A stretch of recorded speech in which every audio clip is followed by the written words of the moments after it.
Assalamualaikum warahmatullahi wabarakatuh. Alhamdulillahirabbil alamin. Wabihi nasta'inu ala umurud dunya waddin. Wassalatu wassalamu ala asrofil anbiya'i wal mursalin wa ala alihi wa sahbihi wa man tabi'ahu ila yaumiddin. Qala Allahu ta'ala fi Qur'anil Azim. Bismillahirrahmanirrahim. Rabbi shrah li sadri wa yassir li amri wahlul 'uqdatam min lisani yafqahu qawli. Subhanaka la ilma lana illa ma 'allamtana innaka antal alimul hakim. Rekan-rekan mahasiswa yang saya banggakan, untuk materi saat ini kita akan membahas terkait tentang peran NU dalam kehidupan berbangsa dan bernegara. NU merupakan organisasi Islam terbesar di Indonesia, dan NU lahir setidaknya karena beberapa alasan. Yang pertama, alasan untuk menjaga ajaran-ajaran Ahlus Sunnah wal Jamaah. Yang kedua, NU lahir untuk kemudian mengusir penjajah dari dominasi kolonial Belanda waktu itu. Dan kemudian yang ketiga, NU lahir untuk kemudian mengayomi dan menstabilkan kehidupan berbangsa dan bernegara. Setidaknya dari tujuan ini, tentu kita bisa dapat bahwa kita tahu peran NU dalam kehidupan beragama ataupun berbangsa memiliki peran yang tidak bisa dianggap remeh dan tidak bisa dinafikan begitu saja. Karena NU sendiri kita tahu ya dari dia lahir sampai sekarang memiliki peran yang begitu penting dalam menjaga negara, dalam menjaga keutuhan agama. Oleh karena itu penting kiranya untuk kemudian kita mempelajari peran NU dalam kehidupan berbangsa dan bernegara. Setidaknya dalam pembelajaran ini nanti kita diharapkan untuk kemudian memahami apa peran NU di dalam bernegara dan apa peran NU di dalam bernegara. Untuk mengetahui itu tentunya kita harus memahami yang pertama kali adalah visi daripada NU itu sendiri. Kita tahu bahwa dalam organisasi, visi dan misi ini merupakan tujuan dan harus diupayakan untuk kemudian terwujudnya dua hal ini, yakni visi dan misi. Oleh karena itu, kita harus tahu dulu visi dan misi daripada NU. Bahwa di dalam ADART disebutkan, visi dari NU adalah menegakkan ajaran Islam menurut paham Ahlus Sunnah wal Jamaah di tengah-tengah kehidupan masyarakat di dalam wadah negara kesatuan Republik Indonesia. Setidaknya ada beberapa kata kunci di sini yang kemudian berkait langsung dengan judul kita, yakni peran NU dalam kehidupan berbangsa dan bernegara. Kunci kata-kata itu adalah, yang pertama adalah menegakkan ajaran Islam menurut Ahlus Sunnah wal Jamaah. Jadi peran NU di sini dalam misi ini adalah menegakkan ajaran agama Islam yang berahlus sunnah wal jamaah. Itu yang pertama. Yang kedua, penegakan ajaran agama Islam ini mengakui adanya negara Republik Indonesia. Dalam kaitan ini tercatat di dalam kalimat visi misi daripada NU yang mana disebutkan dalam wadah negara kesatuan negara Republik Indonesia. Ini adalah visi misi NU yang berkaitan tentang peran NU dalam beragama dan berbangsa. Kemudian misi daripada NU sendiri di bidang agama, NU memiliki misi melaksanakan dakwah Islam dan meningkatkan rasa persaudaraan yang berpijak pada semangat persatuan dalam keberadaban. Jadi NU itu ya melaksanakan dakwah Islam dengan rasa persaudaraan. Ini yang menarik. Jadi bagaimana Islam itu didakwakan, disebarkan, tetapi tidak menafikan asas-asas persaudaraan dan asas-asas kebersamaan. Sehingga dalam berdakwah, NU tidak boleh atau NU dalam mengajarkan agama Islam itu harus belas dan kasih, harus memeluk dan tidak memukul. Nah kemudian yang kedua, misi NU di dalam bidang pendidikan, yakni menyelenggarakan pendidikan yang sesuai dengan nilai-nilai Islam untuk membentuk muslim yang bertakwa, berbudi luhur, dan berpengetahuan luas. Kita tahu dalam pendidikan NU punya LP Ma'arif. Ada juga perguruan-perguruan tinggi yang berlabelkan NU. Contohnya Universitas Nahdlatul Ulama di berbagai wilayah dan di berbagai daerah sudah berdiri. Ini adalah upaya untuk memajukan pendidikan dalam berbangsa dan bernegara. Kemudian dalam bidang sosial budaya, NU juga punya peran dan punya misi mengusahakan kesejahteraan rakyat serta kebudayaan yang sesuai dengan nilai-nilai keislaman dan kemanusiaan. Di mana dalam perwujudan untuk mencapai misi ini, NU membuat les bumi, ya. Kemudian di bidang ekonomi, NU mengusahakan pemerataan kesempatan untuk menikmati hasil pembangunan dengan mengutamakan berkembangnya ekonomi rakyat. Dalam kaitan ini, di lembaga NU, contohnya ada di sana, ya, serikat atau perkumpulan petani NU. Kemudian ada serikat dan perkumpulan nelayan NU dan pekerja NU dan lain sebagainya. Ini adalah upaya untuk mewujudkan misi di bidang ekonomi yang mana mengusahakan pemerataan kesempatan untuk menikmati hasil pembangunan dengan mengutamakan perkembangan ekonomi rakyat.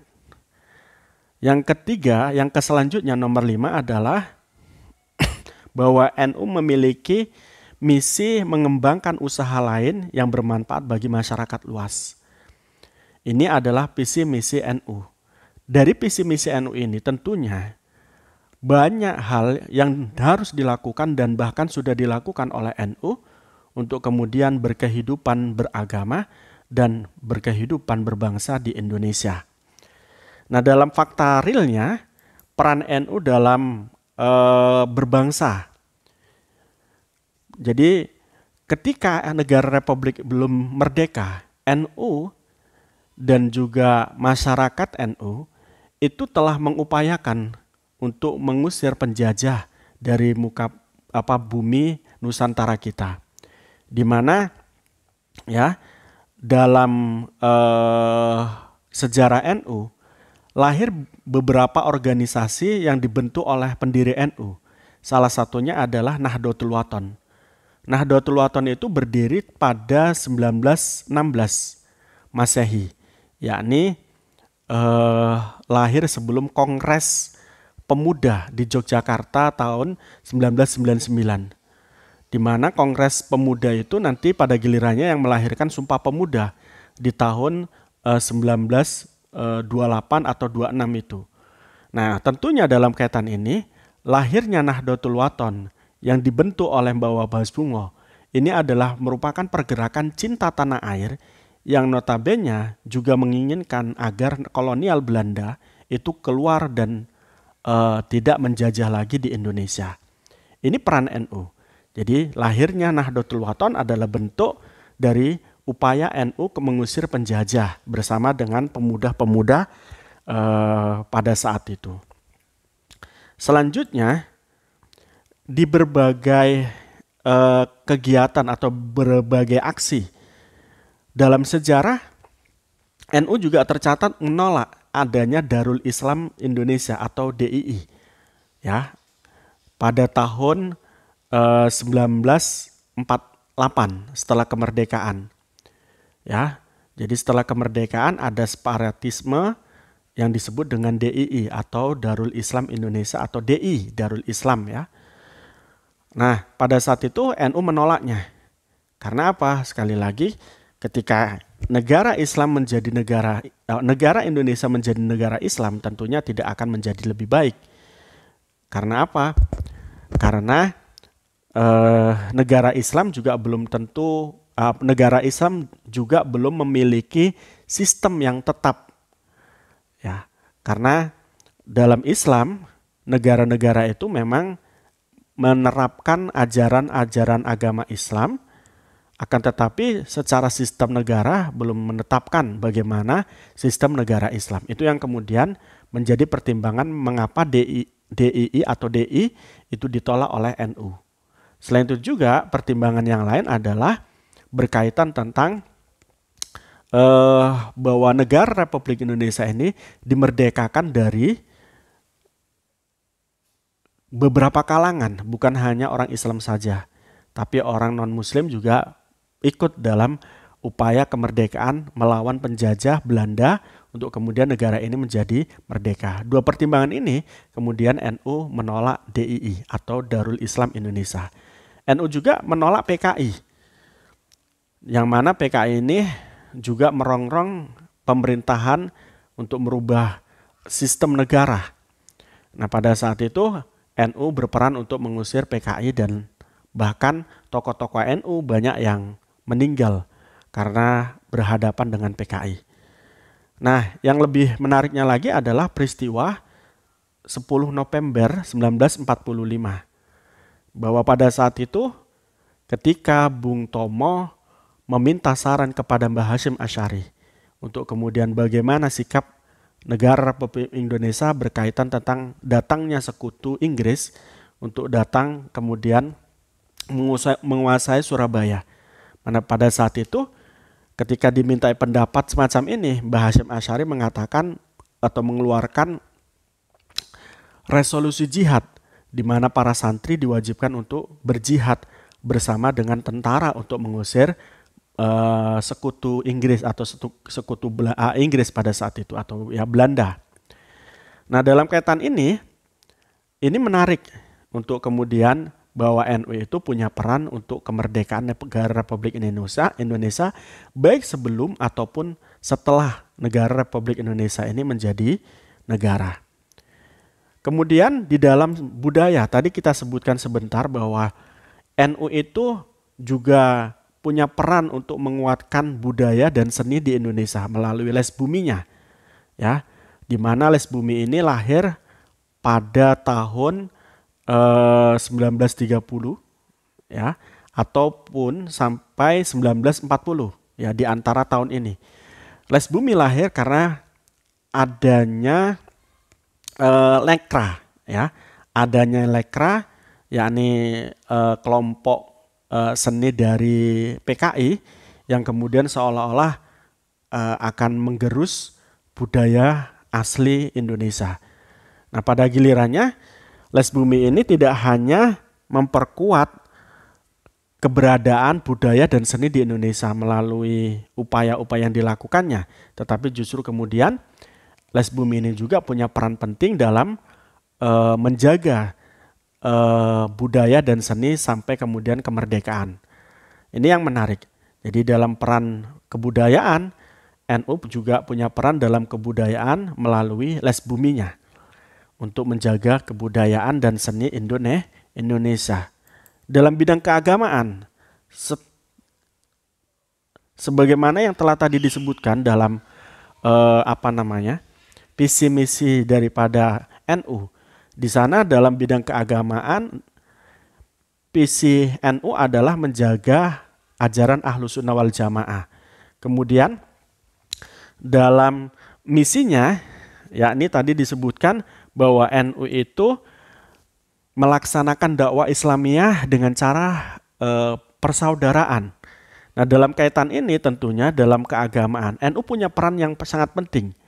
NU tadi saya katakan di awal bahwa NU awal kali pertama berdiri itu merespon beberapa hal tadi. Yang pertama adalah merespon terhadap ajaran-ajaran Islam yang notabene bukan Ahlus Sunnah wal Jamaah, di mana kita tahu dalam sejarah ada istilah yakni yang disebut dengan Komite Hijaz, di mana Komite Hijaz ini adalah satu upaya untuk kemudian menghalau kebijakan daripada Raja Saud yang pada saat itu menginginkan agar Arab Saudi itu menerapkan hukum atau menerapkan madhab Wahabi, dan kemudian ingin Raja Saud itu mempunyai keinginan untuk memindahkan situs-situs atau merusak situs-situs Islam. Ya, situs-situs sejarah Islam. Salah satunya adalah memindahkan makam Nabi. Ya oleh karena itu NU dalam kaitan ini menolak pemindahan makam Nabi dan perusakan peninggalan sejarah Islam. Nah dalam kaitan ini bahwa NU punya peran di dalam keagamaan yang notabene menolak dari upaya Raja Saud yang kemudian memberlakukan satu madhab, yakni madhab Wahabi pada saat itu. Nah selain itu kalau kita lihat bahwa NU dalam perkembangan Islam itu memberikan satu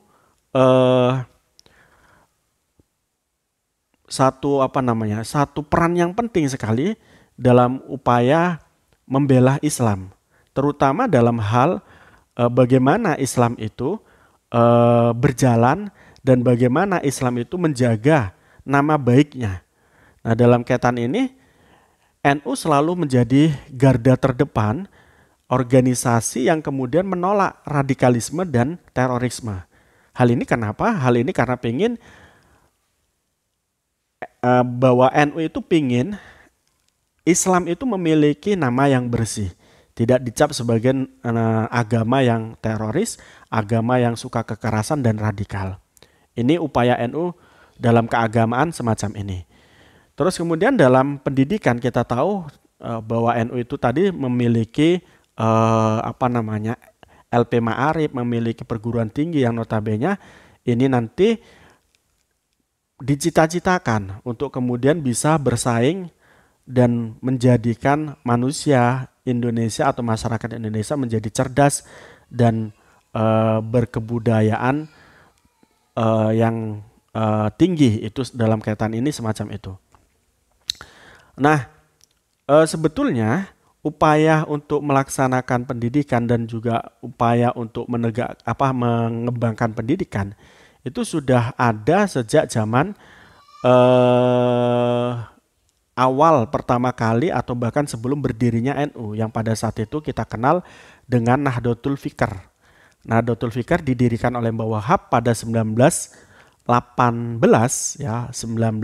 atau 1918 itu didirikan untuk kemudian mengangkat derajat martabat dari masyarakat Indonesia yang pada saat itu memiliki keterbelakangan pendidikan, pingin disetarakan dengan pendidikan orang Belanda yang pada saat itu sudah memiliki pendidikan yang layak. Oleh karena itu dalam pendidikan, dalam keagamaan dan dalam kenegaraan NU memiliki peran besar untuk kemudian menjadi organisasi yang notabene bisa dikatakan memiliki peran besar di Indonesia dalam upaya kemerdekaan, dalam upaya pendidikan, dalam upaya melestarikan budaya dan seni, dan juga dalam upaya kemerdekaan negara Republik Indonesia dan juga keagamaan. Nah ini yang kemudian menarik. Nah oleh karena itu peran NU dalam beberapa hal ini tentunya tidak bisa lagi dinafikan. Oleh karena itu NU itu besar karena beberapa hal. Yang pertama adalah karena masyarakatnya itu banyak dibanding organisasi lain. Yang kedua adalah karena perannya yang besar dalam kaitan ini dalam melaksanakan pendidikan, dalam mengupayakan menjaga agama dan menjaga negara serta mengembangkan budaya dan seni lokal dan tradisional tanpa menolak seni dan budaya yang baik yang baru datang atau dari luar.